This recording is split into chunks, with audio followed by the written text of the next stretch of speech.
ಇವತ್ತಿನ ಈ ಒಂದು ಬೆಂಗಳೂರು ಫ್ರೀಡಂ ಪಾರ್ಕ್ಗೆ ನಾಳೆ ಬೆಳಗ್ಗೆ ಒಂದು ವಿಶ್ವಶಾಂತಿ ಬೌದ್ಧರ ಪವಿತ್ರ ಸ್ಥಳವಾದ ಬೌದ್ಧಗಯ ಆಂದೋಲನವನ್ನು ಮುಕ್ತಿ ಮಾಡೋದಕ್ಕಾಗಿ ನಾವೆಲ್ಲರೂ ನೇತೃತ್ವದಲ್ಲಿ ಹಾಗೂ ಎಲ್ಲ ಸಹಸ್ರ ಸಂಖ್ಯೆಯಲ್ಲಿ ಕೂಡ ನಾವು ಬೆಂಗಳೂರಿಗೆ ಹೋಗ್ತಾ ಇದ್ದೀವಿ.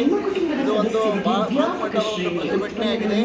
ಬೆಂಗಳೂರಿನ ಫ್ರೀಡಂ ಪಾರ್ಕ್ನಲ್ಲಿ ನಾಳೆ ಬೆಳಗ್ಗೆ 11 ಗಂಟೆಗೆ ಬೃಹತ್ ಮಟ್ಟದ ಈ ಒಂದು ಮಿಷನ್ ಮಹಾಬೋಧಿ ಮಹಾವಿಹಾರ ಮುಕ್ತಿ ಆಂದೋಲನದ ಒಂದು ಪ್ರಯುಕ್ತವಾಗಿ ಈ ಬೀದರ್ನಿಂದ ನಾವು ಸಹಸ್ರ ಸಂಖ್ಯೆಯಲ್ಲಿ ಬೆಂಗಳೂರಿಗೆ ಹೋಗ್ತಾ ಇದ್ದೀವಿ. ಹೀಗಾಗಿ ಎಲ್ಲರಿಗೂ ಮನವಿ ಮಾಡ್ಕೊಳ್ಳೋದೇನೆಂದರೆ ತಾವು ಹೆಚ್ಚಿನ ಸಂಖ್ಯೆಯಲ್ಲಿ ಬಂದು ಈ ಒಂದು ಕಾರ್ಯಕ್ರಮಕ್ಕೆ ಯಶಸ್ವಿ ಮಾಡಬೇಕಂತೇಳಿ ತಮ್ಮೆಲ್ಲರಲ್ಲಿ ನಾವು ವಿನಂತಿಸ್ಕೊಳ್ತೇವೆ. ಇಂಜಿನಿಯರಿಂಗ್ ಆಗಲಿ, ಮೆಡಿಕಲ್ ಆಗಲಿ, ಪಾರೂರ್ ಯೂನಿವರ್ಸಿಟಿ ಅಫೋರ್ಡಬಲ್ ಫೀಸ್ ಇರೋ ಪಾರೂರ್ ಯೂನಿವರ್ಸಿಟಿ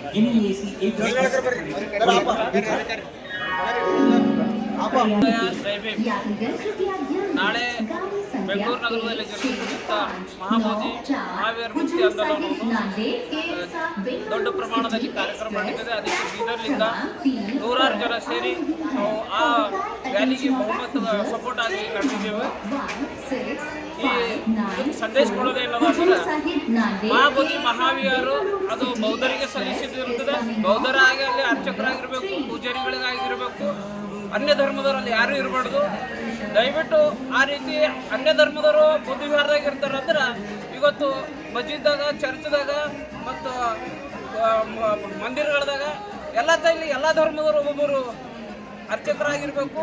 ಆ ರೀತಿ ಸರ್ಕಾರ ರಚನೆ ಮಾಡಬೇಕು, ಶಾಸನ ರಚನೆ ಮಾಡಬೇಕು. ಇಲ್ಲ ಅಂದ್ರೆ ಮಹಾಬೋಧಿ ಮಹಾವೀರರು ಅವರು ಬೌದ್ಧರಿಗೆ ಬಿಟ್ಟುಕೊಡ್ಬೇಕು ಅಂತಂದು ಸರ್ಕಾರದಲ್ಲಿ ಕೇಳ್ಕೊಳ್ತಿದ್ದೆವು.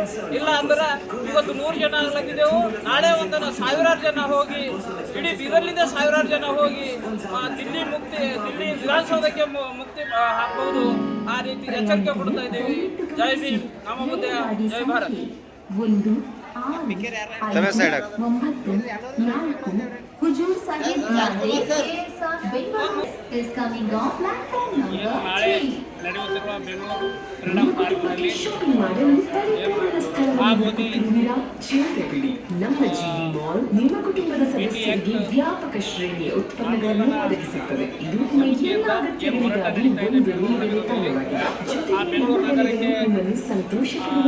ಹೋರಾಟದಲ್ಲಿ ಶಾಮೀಲಾದ ಸಲುವಾಗಿ ಆ ಹೋರಾಟದಲ್ಲಿ ಭಾಗವಹಿಸುವುದಾಗಿ ನಮ್ಮ ಬೀದರ್ ಜಿಲ್ಲೆಯನ್ನು ಕೂಡ ಇರೋದಂದರೆ ಸಾಕಷ್ಟು ಉಪಾಸಕರು ಹೋಗ್ತಾ ಇದ್ದೀವಿ ಆ ರ್ಯಾಲಿಯಲ್ಲಿ. ಹಾಗಾಗಿ ಏನು BT ಆ್ಯಕ್ಟನ್ನು ರದ್ದು ಆಗಲೇಬೇಕಂತೇಳಿ ಈ ಹೋರಾಟನ ನಡೀತಾ ಇದೆ. ಈ ಬೆಂಗಳೂರು ಹೋರಾಟದಲ್ಲಿ ಸುಮಾರು ಎಲ್ಲ ಜಿಲ್ಲೆಯಲ್ಲಿಂದ ಏನದಂದರೆ 1000 ಜನ ಸೇರ್ತಾ ಇದೆ. ನಮ್ಮ ಬೀದರ್ ಜಿಲ್ಲೆಯಲ್ಲಿಂದು ಕೂಡ ಏನದಂದ್ರೆ ಭಾಳಷ್ಟು ಜನ ನಾವು ಹೋಗ್ತಾ ಇದ್ದೀವಿ. ಹಾಗಾಗಿ ಕೇಂದ್ರ ಮತ್ತು ಬಿಹಾರ್ ಸರ್ಕಾರಕ್ಕೆ ನಾವು ಒತ್ತಾಯ ಮಾಡ್ತಾ ಇದ್ದೀವಿ. ಕೂಡಲೇ ಏನದಂತಂದರೆ BT ಆ್ಯಕ್ಟನ್ನು ಕೂಡಲೇ ರದ್ದುಗೊಳಿಸ್ಬೇಕಂತೇಳಿ ಸುಮಾರು ವರ್ಷಗಳಿಂದ ಹೋರಾಟ ನಡೀತಾ ಇದೆ. ಆದರೂ ಕೂಡ ಕೇಂದ್ರ ಸರ್ಕಾರ ಮತ್ತು ಬಿಹಾರ್ ಸರ್ಕಾರಗಳು ಎರಡೂ ಏನದ ಅಂತಂದರೆ ಕ್ಯಾರೆ ಅಂತ ಎಲ್ಲ ಈ ಹೋರಾಟಕ್ಕೆ ಮಣಿತಾ ಇಲ್ಲ.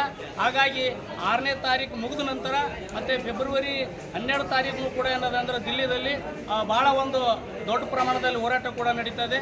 ಆ ಹೋರಾಟದಲ್ಲೂ ಕೂಡ ನಮ್ಮ ಬೀದರ್ ಜಿಲ್ಲೆಯಿಂದ ಭಾಳಷ್ಟು ಜನ ನಾವು ಹೋಗ್ತಾ ಇದ್ದೀವಿ ಅಂಥೇಳಿ ಈ ಹೋರಾಟಕ್ಕೆ ಕೂಡಲೇ ಏನದಂದರೆ ಕೇಂದ್ರ ಸರ್ಕಾರ ನಾವು ಆಗ್ರಹಿಸ್ತಾ ಇದ್ದೀವಿ.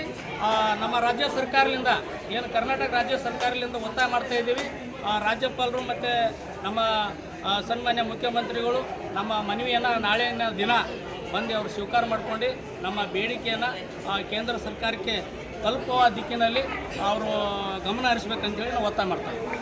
ಈಗ ನೀವು ಪಕ್ಷಪಾತ ಏನಿಲ್ಲ ರೀ, ಇದು ಸಮಸ್ತ ಏನದ ಅಂತಂದರೆ ನಾವು ಒಂದು ಬೌದ್ಧ ಅನುಯಾಯಿಗಳಾಗಿರುವುದರಿಂದ ಮತ್ತು ಅಂಬೇಡ್ಕರ್ ಅನುಯಾಯಿಗಳಾಗಿರುವುದರಿಂದ ಆ ಹೋರಾಟಕ್ಕೆ ಏನದಂದರೆ ಸಮಸ್ತ ಯಾವುದೂ ಪಾರ್ಟಿ ಅದು ಏನೂ ಇಲ್ಲ. ಇದರಲ್ಲಿ ನಾವು ಎಲ್ಲ ಏನದ ಅಂತಂದರೆ ಎಲ್ಲ ಬುದ್ಧಿಜೀವಿಗಳು, ವಿಚಾರವಂತರು ಮತ್ತು ಅಂಬೇಡ್ಕರ್ ಅನುಯಾಯಿಗಳು ಅಂದಮೇಲೆ ನಾವೆಲ್ಲರೂ ಏನದಂದ್ರೆ ಆ ಹೋರಾಟಕ್ಕೆ ಏನದಂದ್ರೆ ಎಲ್ಲರೂ ಕೈ ಜೋಡಿಸ್ತಾ ಇದ್ದೀವಿ. ಅಷ್ಟೇ ಮಾತಾಡೋದಕ್ಕೆ ಏನಿಲ್ಲ.